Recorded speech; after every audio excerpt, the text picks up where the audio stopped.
T-Mill, come out and play. Play it loud.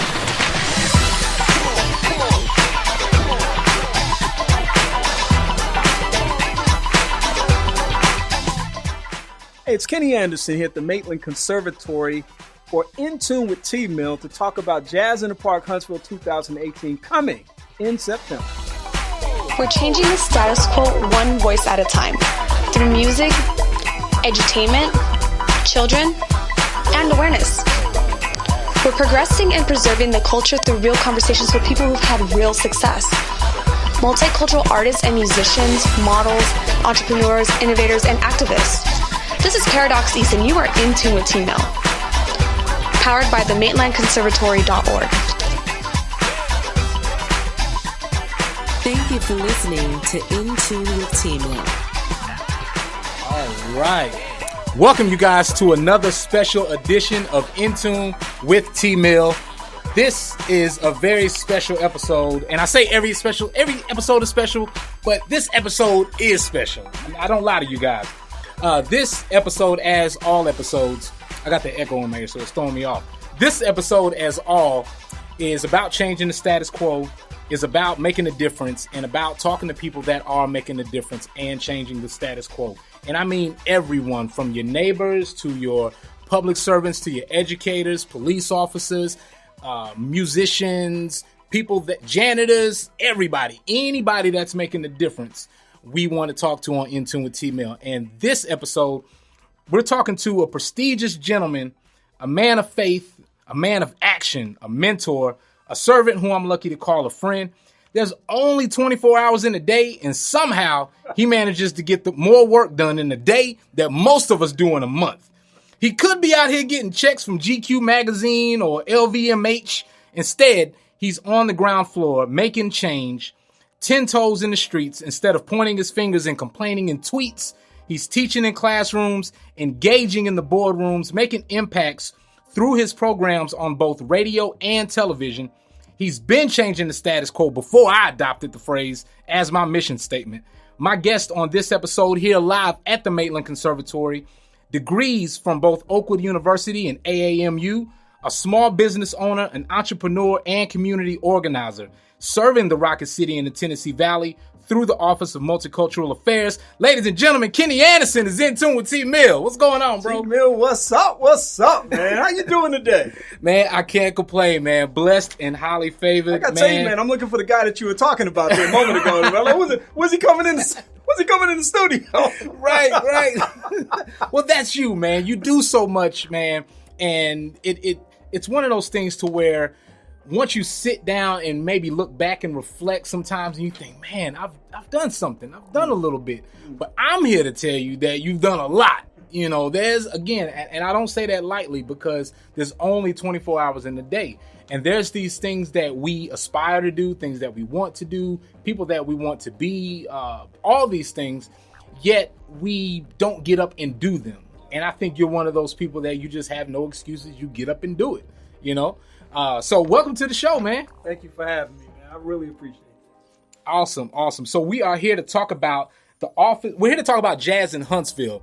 And for those of you guys watching on Facebook Live, shout out to Cody G. I see you in the building.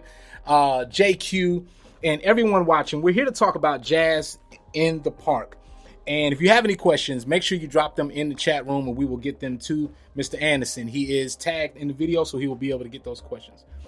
So let's talk about the Office of Multicultural Affairs and how it impacts the Rocket City. What is that? Yeah, that's a great question because a lot of people either know it exists or don't know that it exists, and it's an area that they can actually connect with to really make some good things happen in the community, to really gain a sense of identity and purpose as it relates to what they're trying to do. About 9 years ago or so, Mayor Battle launched this initiative in the Office of Multicultural Affairs. So people have to first remember this is a relatively new venture. Yeah. It hadn't been around a long, long time. And my predecessor, Brenda Martin, had this role for about 4 years of the first 9 years. She retired. I got an opportunity to interview for the position once she left and was hired to be the Multicultural Affairs Director. My main role is to be an ambassador to the community. I'm a bridge between the mayor's office and every aspect of our great community. And I say great because a lot of people that might even challenge out a question that, I'll have to look at them and say, well, what are you doing? What's your investment? What's your role in making a community great? If it's not great, what can we do to work together on? If something's not happening, where can we maybe fill in the gap? And that's a big part of what I do. So it's having conversations with people. It's coming alongside, supporting them in what they're doing. It's collaborating between agencies. It's introducing one group to another group. So I got people maybe once or twice a week coming to me saying they want to start a nonprofit. They want to start some kind of initiative. And it gives me a chance to say, hey, have you heard about this? Have you heard about this group? Have you heard about this particular operation that's going on, or this program, this initiative? Because Huntsville, if it's nothing else, is resourceful.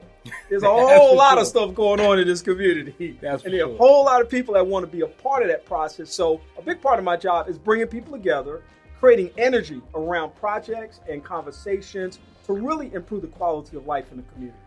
Man, that's something that I think should be in every city. You know, the word you used, ambassador, a bridge between, the city and the community, someone to connect that. And while I know that's not an easy job, I know that you've continued, as well as Brenda, just continuing to do an incredible job by reaching out, and not just waiting, because you could sit in the office and wait for people to come to you. But you're out in the community, you're out meeting people, going to people to let them know about this, that this exists, and challenging them to make it happen. To say, hey, look, this is what we have available. Now there's no excuse. So that's, what I like to think of it as. Yeah. Now, also, let's talk just real quick. I love the fact that that you have a connection with Oakwood and, studying there, graduating. And I spent some time at Oakwood for my middle school year. I was going to Stone Middle School at the time for 6th grade.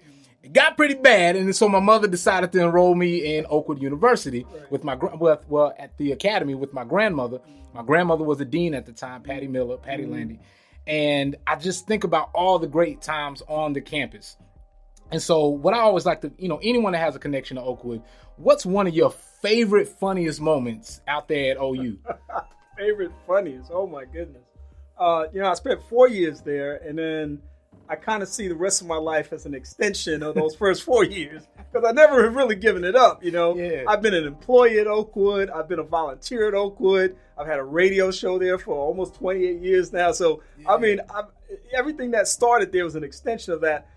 I'm sure there's some pretty funny things that happened when I was a freshman, sophomore.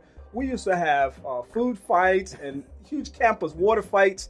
It was an amazing time back in the mid-'70s, the late 70s, where people were still wearing afros and platform shoes and bell-bottoms, flared shirts and things like that you actually see now coming back, which is kind of funny how fashion rolls. But, okay, so let me say this. If you can imagine for a moment, a whole campus engaged in a water fight, where they're using balloons full of water, where they're using garbage cans full of water, positioned in dormitory windows. As people walk under the window, they empty out that can of water. If you can imagine that kind of thing. Crazy. It's hand-to-hand combat across the campus, with water balloons. Nowhere is safe. Nowhere is safe, and everything's a tool. So there's super soakers. There are all kinds of things going on.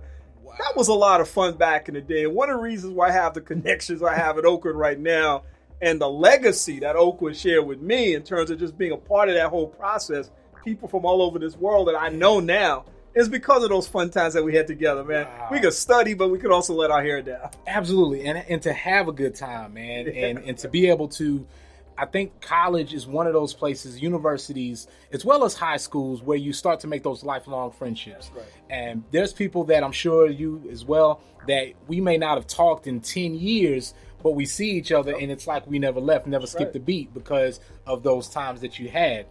Speaking of resourceful, one of the stories I remember, or one of the things I remember, was staying with my grandmother. At the time, she was dean of Wade Hall. And I think about when people are trying to make money, or they're trying to come up with a way to make a business and things like that, and they come up with all these different excuses. Staying at Wade Hall, And I could say this at the time because now we're past the statute of limitations, but I was staying in this women's dorm room. There were times where I had to take out the trash, or I would go bug her at her office, or Mr. Bell would need me to come help him with something. So I'm in the halls of Wade Hall, and I'm walking around, and I'm just running through the hall, as a young child in middle school. And nearly every door, you had a salon at this room, you had a barbershop at this room, someone was selling cookies, and someone was selling DVDs, grocery store, clothing stores, beads, jewelry. Every room was a hustle, and everyone was, study time, tutoring, everything. And they had hours of operation on the door. They had, the menu, the prices, the phone number, everything. So very resourceful for people and children and teens that are out there, just to know that whatever you want to do, you can make it happen. That's right. Now, before we get into jazz in Huntsville, also, whenever I would Google the name Kenny Anderson, you could imagine that a couple different Kenny Andersons would come up. Right. And I know you're a sports fan as well. Right. So hooping at the OU gym on a game of 21, you or Kenny Anderson from the Nets, the old guy, old Kenny Anderson, who would win in a game of 21? I would. I'd have to bury that dude, man. Shoot. Game of 21? Kenny Anderson's going down. That's what I'm talking about. See, I had to get him energetic a little bit, get his blood going. So now now the interview starts. Ready to roll. Fun fact, actually, he has a daughter named Jazz Anderson. Mm-hmm. So I think that's pretty funny. Mm-hmm. So before we get jazzy, because we're here to talk about jazz in the park, one question about voting, because we are in an election year. Every year is an election year, but this one in particular is pretty big, and why is it important for everyone to vote? Not only just nationally, but especially locally. Why do you think that's important? Yeah, I think that when you live in a community, or you live in a region, a state, you live in the world, you have an accountability to what goes on in that process. That means that there are people who are going to represent you, who are going to make choices regarding your life, the quality of your life, the things that legislate your life, the rules that one abides by, the penalties that enforce because of certain kinds of things. And the voting process, to me, is a process that people didn't just fight and die for, but it's a process that really has the ability to leverage power and control and authority over certain circumstances. And I think that one of the highest callings of a citizen of this nation is to vote, to be accountable to that process, not just to sit back and evaluate leaders and their choices and the mistakes that they make, or celebrate their successes. What are you doing about the process? Your vote does count. People that say that voting doesn't count are not well informed about the process. Say it again one more time for the people in the back. Absolute. People that say your vote doesn't count are not well informed in the process. Case in point, Exhibit A, Doug Jones, right here in this state, the reddest state of states. Yes, sir. In this state, becomes a Democratic, an elected senator from the Democratic Party. Yes. Don't tell me your vote doesn't count. In fact, people of color, in spite of the fact that we still experience lots of issues of oppression and subjugation, and voter suppression is still alive and well, people of color have to recognize that one of our greatest voices today, and one of the greatest powers that we can exercise, is at the polling booth. Wow. If we go out and vote, because voter turnout is low sometimes, we can come out in numbers and raise the roof as a result to the outcome of elections. And we got to be more engaged in that process and recognize that we can make the shots. Yes. We can call the shots. Yep. And we can make a difference in life if we just get out there and hit the polls. We should be as rabid about getting to the polls as we are about getting those new Jordans. Yep. We need to be as rabid about getting to the polls as we were when we were talking Wakanda forever. Yeah. And all of those things are great. If that's your thing, that's your thing. But voting should be your thing also. We need that same energy. You need that same energy, that same power, conviction, purpose, and passion to make a difference in life. Absolutely, you guys. So again, this is an election year, so I just wanted to, because again, it is important, and I wanted to remind everyone of that. Not only myself, but everyone as well. So now, talking about jazz in the park, man, I don't know about you, but I'm glad. I'm a little upset that we skipped over spring and we just went straight to summer, but I recognize that we're in Huntsville, and this happens. You skip seasons. Yeah. It's a season every day in Huntsville. Every 12 hours, it's a different change of weather. That's right. So with, being in the park, and I kind of look at Panoply as being the kickoff to, okay, finally it's time to get outside, have fun. And now it's time for jazz in the park. Right. What's the purpose of jazz in the park, and how did it come to be? Yeah, so I have a partner in Birmingham, Bernard Lockhart, who's the executive director of Magic City Smooth Jazz. They are a nonprofit that is totally dedicated to providing quality jazz experiences and music education workshops. And so they have partnerships with school systems in Birmingham and Pelham and Bessemer, Gadsden, Anniston, a lot of other places. And every summer they bring in high-quality, top-notch recording artists and performers to do concerts. Bernard called me one day and said, hey, I got a grant. This was in 2015, April. I got a grant to do a concert in Montesano. I've got 3 concerts in 3 parks around the state, and one of them is Montesano. I'm glad we're coming to Huntsville finally because we haven't come up above Birmingham, but I've been wanting to come into that area. And so, very successful event. It was D. Lucas, saxophonist out of Birmingham, and Roland Gresham, who a lot of people know, local guitarist. And it went so well, we came out of that experience saying, hey, we got to do this somewhere in Huntsville. Yeah. Like, let's bring it off the mountain. Let's put it in Central City, Huntsville. You got a park downtown? I said, yeah, there's one right outside my window. Right. Let's bring it down to Big Spring East. Yeah. And so we started putting something together in about 3.5 months, and this is the absolute truth. We put out the publicity, got some partnerships, and actually had about 800 people turn out for the first event, which was huge considering that we didn't even have this on the radar at the start of the year. But this took place in August of 2015. Saxophonist Steve Cole, which a lot of people in smooth jazz will know Steve, came and performed, lit up the stage, and we said, we got to do this next year. So immediately we began planning in 2016 for a 4-concert series. We said, we're going to park it in September. We'll put it on the back end of concerts in the park, which kick off, like you said, very right. Panoply starts in April, and then concerts in the park go from May until the end of August. And then we pick up the baton and we run through September with high quality jazz concerts. Yes. And so we're committed to making these concerts available to all people by keeping them free.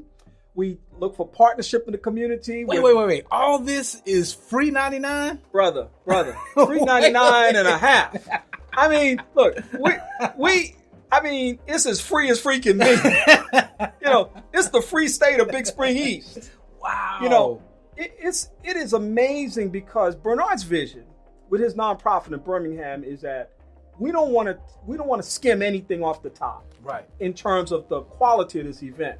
We don't want to say, okay, we're going to have an event, but we're just going to plug local people in. We're going to hope y'all will be happy. We would be happy with that. Yeah. But we thought we'd stretch it just a little bit, and we challenge our community through sponsorships. Come on board and say, hey, you want to see high-quality events for free to the larger community and have a couple thousand people out on a Sunday afternoon in a family-friendly environment with a nice vibe? Ooh. Where the weather's like just about right because we've had beautiful weather. We've been very fortunate for the last 3 years. And we're hopeful again this year and prayerful this year that will continue because we got 5 concerts this year. Wow. It is amazing that we have focused on this quality event, that we have committed to remain free for as long as we do it. We don't want to ever have to charge money. Now, what we do is pass a bucket. Yeah. And we say to people while they're out there, hey, if you're enjoying what you're experiencing, just drop a few dollars in the bucket just to show your own personal commitment to what's going on. Show your belief in standing with us with something that we've done the heavy lifting on. Yeah. And they do. They rise to the occasion and make some contributions. But we know we go to the heavy hitters in town and say, hey, make this thing happen with us, for us and by us. Yeah, there you go. There you go. And then we're going to make this thing really spread in the way it needs to spread. So we're excited about the product that we produce. Man, and that just goes to show, once again, that when people put their mind to it, when they believe in something, they can make it happen. They don't have to wait for some big company to come in and make it happen. People from the community, your neighbors, the people you work with, colleagues, peers, everyone can come together and say, look, let's make this happen. That's and at a high level to where states from afar can look and say, man, they're doing all this for free. This is a free concert. Yeah. This is, and people that are in town, especially here in the Rocket City, the way it's growing, can have some entertainment, can let their hair down on the weekend, bring the kids out, and again enjoy themselves. That's right. I think the weather will be nice this year, and I'm gonna tell you why. Think about all the years Panoply has happened. It's always rained at every Panoply, except this year. It did not rain. So I don't know what that means. I don't know if we need to get lottery tickets or what, but that's an indicator of something. Something special of that. So I hope my friends and down there can take note of that. Let's hope so. So did you play any instruments in school? This is interesting. So in 5th grade, I played sax. Nice. I got so good at sax, I actually had a solo at the year-end concert. Nice. I thought the saxophone was going to be in my life the rest of my life at that point. And my mom and dad flipped the script on me. Oh. They sent me from the school I was in to a completely different school that didn't have a band or an orchestra or anything. And so the music thing went right out the window. But for that 1 year, you were the man. I put it down. I set it off on the sax. Alto sax, I was committed to practicing it. My sister played piano when she was much younger. But then when we got older, I was maybe 13, 14, 15. My mom thought she'd do the piano thing with us. But it was too late, man. I was gone by that time. You know, you were a teenager. You kind of looking into the future. At that point, you got to practice. I remember my teacher's name, Mr. Bruce Potterton. Wow. Henry Street Settlement, which is a famous Lower East Side of Manhattan music school. And it was not far from where we lived, so I would walk up the street to his office and take lessons. Did that for maybe a year or two, but man, I think I remember the scale now. But that's about all I can give. I think I remember the scale. I can tell you what the scale was. That's about all I can do for you right now. That's what I'm talking about. We are at the Maitland Conservatory, you guys. So if there was a saxophone here somewhere, I would definitely put him on the spot. But I apologize. Somebody get Mario a saxophone. You know, Alex Banks, come by if you're watching this. You know, so we can go ahead and make this happen. It don't sound like a kazoo, man. Like that Martin show with Brother Man. Brother Man was playing that kazoo. Pieces. You know. So, man, and I also played the alto sax all throughout middle school at what is now Campus 805 at Stone Middle. So yeah, man, I've always had a love for jazz. I didn't get further than the classroom, but that was about it. So now, what are some of the acts that we can look forward to at this year's Jazz in the Park Huntsville? Wow, we got a monster lineup this year. I'm telling you. So I'm gonna give you the headliners. We're gonna open up the first weekend with Gail Johnson out of California. She is a phenomenal keyboardist, and we're just so excited to have her coming. We've got Adam Hawley coming the next week. He's a guitarist. We got Kim Scott coming the following week. She's a flutist. We got Brian Simpson, my man Brian Simpson, coming back. He's been here twice before for events that I've done. The public has not seen Brian Simpson, and this dude is a beast on the keyboard. And then Theo Croker on the trumpet the last week with Carmen Lundy singing as the opening act. We got Roland Gresham as the opening act. Tata Jazz out of Florence areas coming to do their thing. Wow. Norris Jones is going to be opening up with his band. We're going to do the KO band, Kelly O'Neill and the KO band out of Birmingham. So we got some great opening acts, man. We got some really good stuff. And here's the exciting thing. We got music education workshops this year. Wow. 4 of our presenters, our headliners, are going to stay an extra night in order to do a music education workshop in the Huntsville City School System. We have partnered with them right now. I think we're working with AAA, Columbia, Jemison, and one other that we haven't identified. We hope we'll get the 5th performer to also do that so that we'll have 5 music education workshops to go along with this great event. So not only, again, another phrase that I adopted from you, a party with a purpose. Yep. This not only is a performance, but it also speaks to the importance of arts education and why music in schools is so important. Because as we all know, when budgets are talking and people are running for office and looking for somewhere to save some money, music.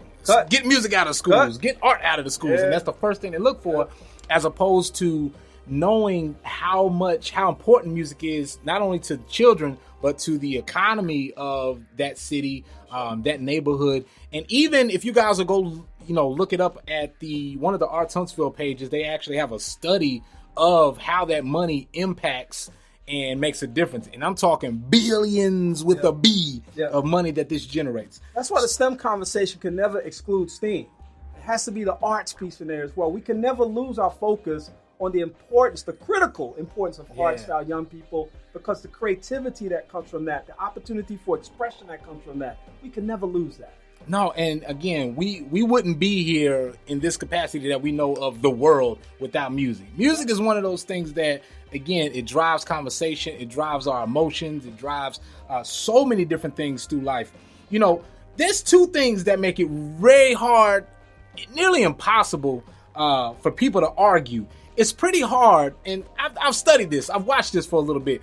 It's pretty hard. Well, actually, I think I saw it on an Oprah show, like back in the 90s. But it is very hard for people to argue when there's British people around or there's jazz music playing in the background. Just think about it. You know, take some time to think about the last time you saw somebody arguing. Or better yet, you see someone arguing, put on some smooth jazz and just see if they can get through that argument. It's very difficult to get through an argument with jazz music playing in the background or British people around. Especially if those British people are playing jazz music, you're not going to argue. So if you want to diffuse an argument or you want to, you know, get out of that argument, turn on some jazz music and it'll save your life. That's right. So are there any, now I've got to imagine there's got to be some great food and businesses that are out there as well for people to connect with. And I know you can't name all of them, but, you know, just some that off the top of your head that people can look forward to. I hope Mango's is going to be out there with some of that jerk chicken and curry chicken. But what are some of the food and businesses that could be out there? Yeah, we expect Mango's to be on board as they have been for the last 3 years. We really appreciated their support. The way we're handling that this year is that we've partnered with Downtown Huntsville, Inc., who's one of our financial sponsors this year, too, and we appreciate them and shout out to them for that. But we know that they always have food truck things going on. And so they've got the whole list. They've got all the people that are certified to do food in public.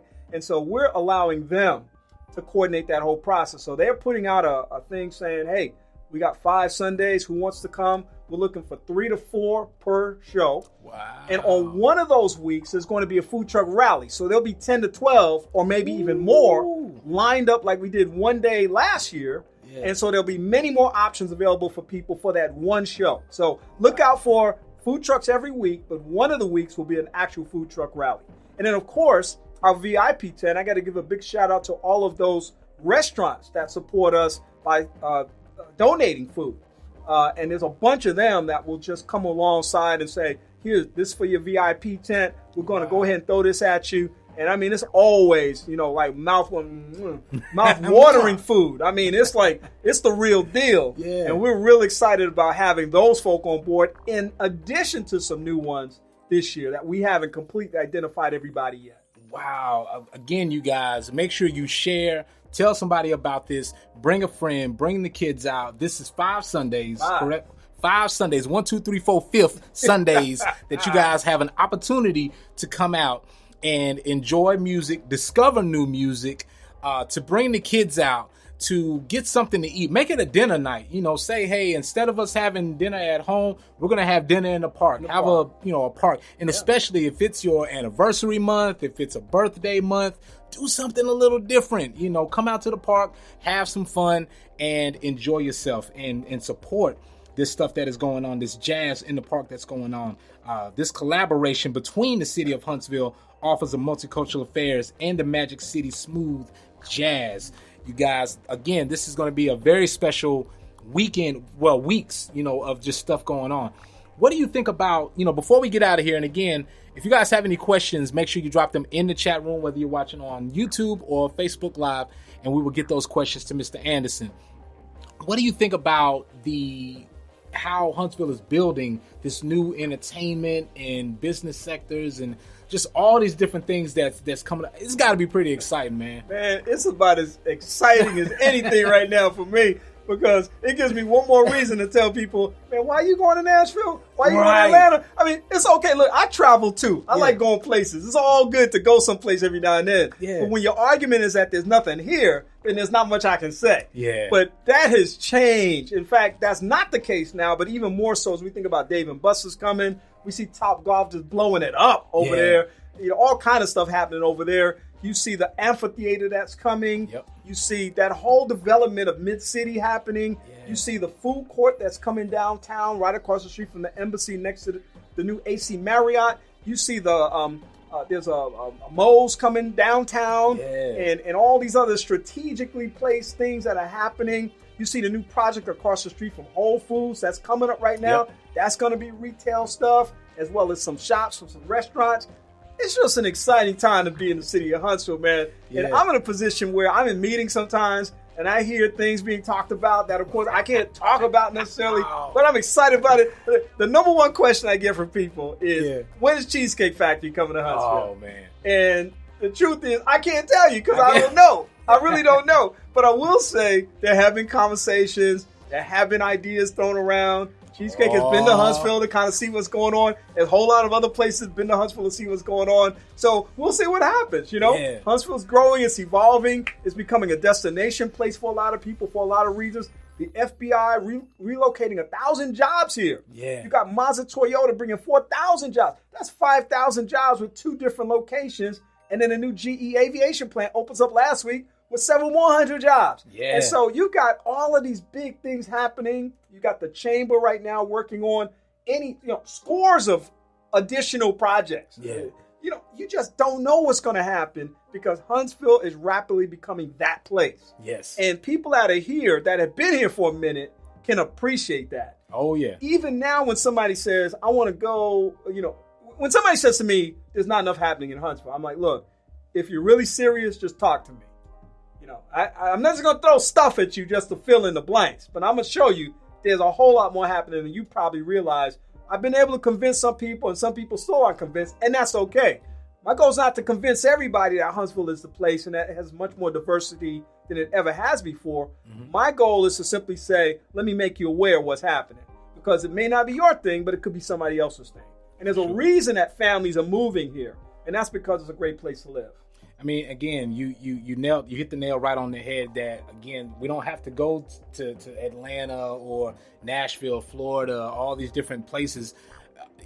We have a lot of entertainment, a lot of opportunities, a lot of business, a lot of education that's happening right here in the Rocket City. And for one of the things that I hear all the time is I can't find a job, or I can't find, a place to work, or there's nobody hot. For one, if you would say I can't find it, I'll take that. But please don't say that nobody's hiring. Right. Nobody's hiring. Right, because that's not true. Nobody? Are you sure? Right. You can't find them. I get that. Please don't say nobody's hiring. Right. Because But anyway, there's a lot of opportunities. And I'm seeing, places that are doing job training, that are doing these workshops, job fairs all the time. And if you guys aren't following the Office of Multicultural Affairs, please follow their Facebook page, sign up to their newsletter, visit them, and find out about some of these opportunities, for education. Or, again, there's an answer to your question. And the Office of Multicultural Affairs is one of those resources, one of the many resources in Huntsville where you can go and get the ball rolling. I'm looking for employment. Where do I go from there? I'm looking for a place to open up my business, or grants, or nonprofits. Where do I go? And they're one of the places that you can go, call, email, visit to get the ball rolling, to answer your question. So please take advantage of that and get someone else, or tell someone else that needs that information. So again, this kicks off, Jazz in the Park Huntsville kicks off when? September 2nd, Labor Day weekend. I can't think about a better time to make it go down. There's no work the next day. I mean, everybody can come out and have a great time. I mean, that first night, man, we expect it to be just a monster night. We know a lot of people going to come out. We know there's a lot of energy around it now because we're really pushing our Facebook page for Jazz in the Park Huntsville, our Facebook page for Twitter, Facebook page for Instagram. We got out there just pushing all kind of information out. Our sponsors are lining up, and shout out to all of our sponsors, especially the one that we could not do this without, and that's Lexus of Huntsville. I got to give them the hugest shout out because they've been our presenting sponsor now for 4 years. Wow. And we're extremely happy to have them on board and excited about the partnership. They get it, they understand it, and a quality dealership like like Lexus being aligned with Jazz in the Park, Yeah. it just fits. Yeah, it don't get no classier than It that. doesn't get baby. classier than that. So you want to come out as your family. You want to bring your lady out. You want to come on out and just have a nice evening with your friends. Yeah. You want to come out with your frat, your organization, your sorority. You just want to come out. In fact, there are volunteer opportunities. I meant to mention that. Wow. Yeah. We've got the Coalition of 100 Black Women are going to come out every week and volunteer. So we hope that people will come out and just give us a little bit of your time and be a part of the energy of the process, because, you know, when you do that, it helps us keep it free. Yeah. You know, it helps us keep it high quality so that you come out and everybody has a great time and everybody looks around and says, boy, this is a homegrown product here in Huntsville. Huntsville's doing this, and people are going to walk away this shit going, man. They're going to go, wow. The 5th week, we're partnering with the Wine Crush Group. We're going to have a jazz brunch on that Sunday. That's something we've not done before. Ahead of the evening concert. So people are going to get 2 for 1 on that weekend. Man. We got a lot of stuff going on. You guys start making your plans That's now to come out to Jazz in the Park, Yeah. Huntsville. Also volunteers. Anyone that has any questions or wants to get involved, make sure that you reach out. How can they reach out to get involved or volunteer or information? A couple ways. My email is kenny.anderson@huntsvilleal.gov, and the word Huntsville spelled out. So huntsvilleal.gov, no dot in between the AL and the gov. Kenny.anderson@huntsvilleal.gov. You can go to our Facebook page, which is Jazz in the Park Huntsville.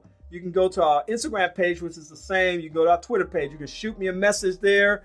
You can get some background information, figure out what's going on, and you can make a call to 256-883-3993 in order to talk to me personally. I will come meet you somewhere. I will ask you to come to my office. If you got an idea, you see something we're not doing, tell us.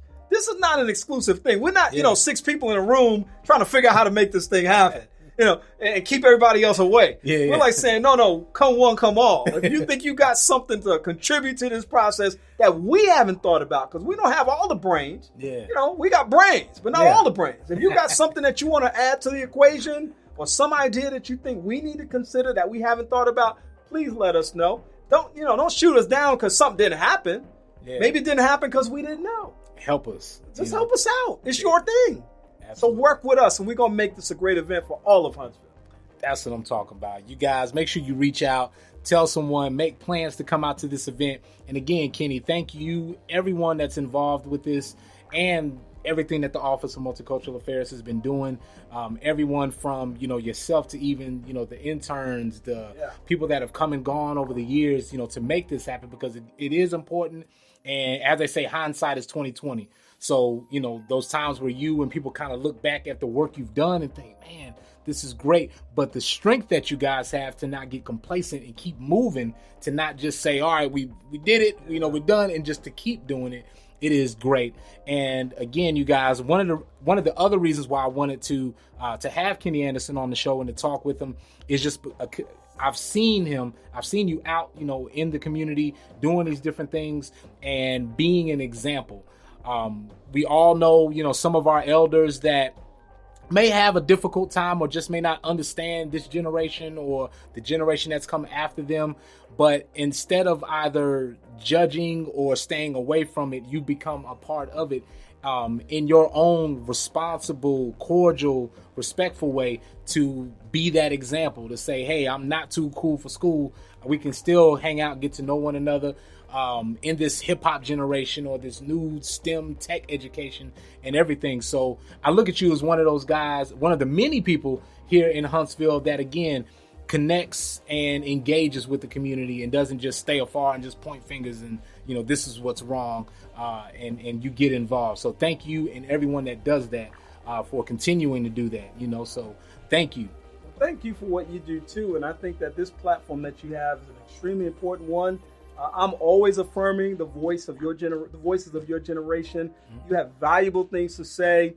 You are willing to take the mantle, run with the baton. Yeah. And I'm like, run as fast as you can run, as far as you can run, or as long as you want to run. I'm good. Yeah. I'm not competing with nobody. I'm like, there's something for all of us to do in this process. Absolutely. So let's all get a piece of this thing and make it happen. And if we're all moving the process forward, moving the community forward, lifting people up, we're we're doing the right thing. We're in the right space, the right time, for the right reasons.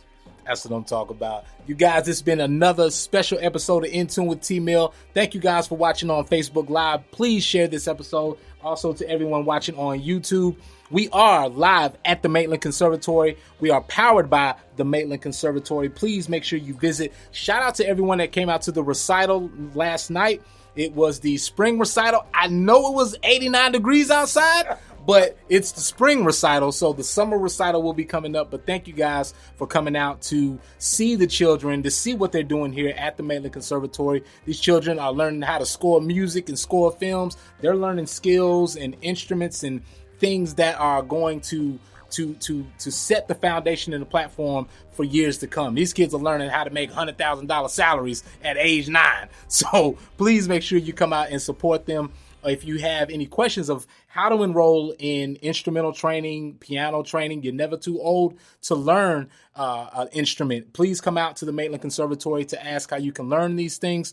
They also have mixing and engineering classes for you producers, sound engineers, and people that want to work behind the scenes. Trust me, not everybody has to be a rapper on TV or a singer. Somebody's got to mix the music. Somebody's got to engineer it. And in most cases, they make more money than the artists. Just saying. So make sure you guys come out. We are produced by Sunshine Enterprises and PalisadeHills.net for all of your royalty-free music. Stop stealing music off of YouTube and off the internet. Go get royalty-free music, original music from PalisadeHills.net right here in the Rocket City. I will see you guys on the next episode of In Tune with T-Mill. On behalf of Kenny Anderson and everything jazzy, we'll see you on the next episode. Peace.